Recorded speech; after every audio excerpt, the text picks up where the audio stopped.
আসসালামু আলাইকুম। আজকে আমি বাবাকে নিয়ে কয়েকটা কথা বলবো। বাবারা সব সময়ের জন্য পিছিয়ে থাকে, কেন জানি না। মা ৯ মাস বহন করেন, বাবা ২৫ বছর দেহে বহন করেন। উভয়ই সমান, তবুও কেন বাবা পিছিয়ে আছে তা জানি না।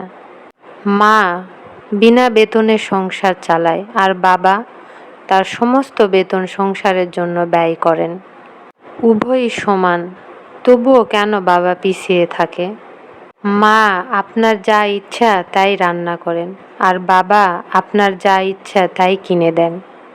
উভয়ই সমান, তারপরও কেন বাবারা পিছনে। উভয়ের ভালোবাসাই সমান, তারপরও মায়ের প্রতি আমরা বেশি ভালোবাসা দেখাই।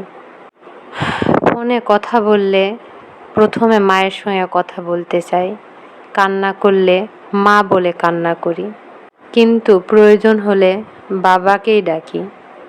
বাবাকেই প্রয়োজনের বেলায় মনে হয়, কেন বাবাকে কি কখনো খারাপ লাগে না। ছেলে মেয়েদের ভালোবাসা পাওয়ার জন্য প্রজন্ম ধরে বাবাদেরকে কষ্ট করে যেতে হয়।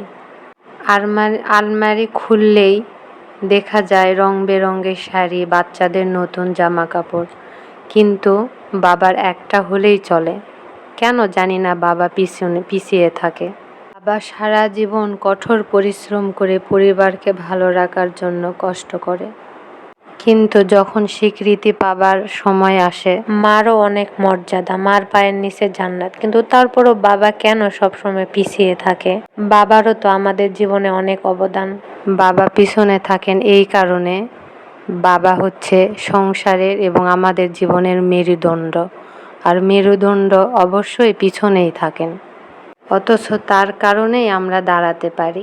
আমার ছেলে মেয়েদের তার বাবা তাদের খুব ভালোবাসে। আমি মা হিসেবে বলতেছি, আমি মা হিসেবে যতটা ভালোবাসি তার থেকেও সে তার সন্তানদের খুব ভালোবাসে। এটা দেখে আমার খুব লোভ হয় যে আমার বাবা যদি আমাকে এতটা ভালোবাসতো, আমার জীবনটা অনেক সহজ হতো।